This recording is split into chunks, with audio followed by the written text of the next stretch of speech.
Le gouvernement a pris de nouvelles mesures liées à la restructuration de la Société nationale de commercialisation de produits pétroliers Sonacop.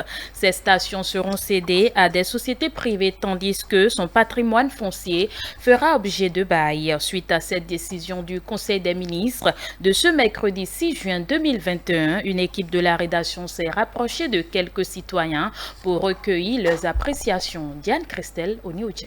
Sonacop, Société nationale de commercialisation des produits pétroliers. Une de ces stations en plein cœur de Cotonou. Visiblement, on pourrait croire qu'elle est fonctionnelle, mais hélas, cette station-service située à proximité du marché Saint-Michel est abandonnée à son propre sort. Tout comme elle, d'autres agences installées un peu partout dans la ville économique sont aussi orphelines et pour cause. Le Conseil s'est prononcé sur les dettes de la Sonacop SA, évaluées à environ 21 milliards de francs CFA au 31 décembre 2019. C'est donc une des principales raisons qui a plongé cette Société nationale de commercialisation des produits pétroliers dans une faillite. La Sonacop est un patrimoine national et malheureusement, ce patrimoine a une valeur inestimable dont les agents de la Sonacop n'ont pas pris soin.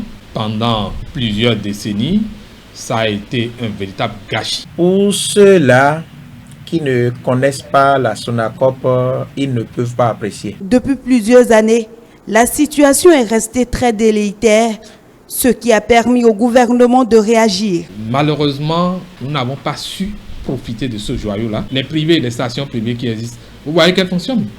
Elles ont toujours du carburant, mais la Sonacop s'arrange toujours pour en avoir. La Sonacop n'a presque jamais de gaz. Il a été désormais donc décidé en Conseil des ministres de céder la Sonacop à Oris Bénin et le groupement Bénin Énergie. On attendait ça depuis, sinon on ne peut pas fermer une société pendant 3 ans.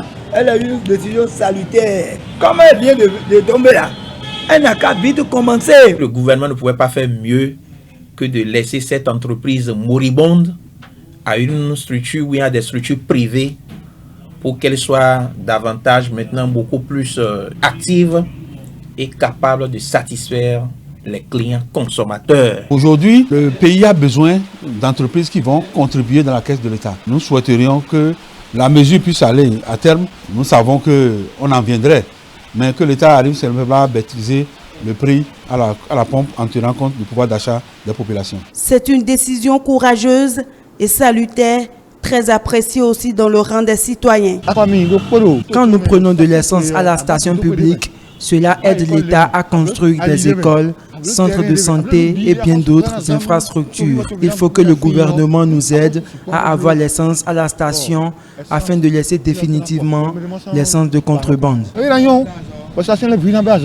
La Sonacop désormais face à son destin et certains anciens employés rencontrés se confient au gouvernement. On essaie comment est-ce que le gouvernement veut nous gérer en tant que complice pour le moment. Je ne dirais pas que c'est une mauvaise décision. C'est faire en sorte pour que le pays puisse véritablement se mettre sur les rails du développement. Donc, on est pour ce que je demande. Mon président pense à nous. Il y en a qui sont déjà vieillissants, qui tendent vers la retraite. Mais s'il y en a de jeunes, je crois que je souhaiterais que le gouvernement plaide pour que ceux-là soient récupérés par les nouvelles entreprises. Mais les plus anciens, n'attendez pas qu'une entreprise privée recrute un personnel qui est sortant.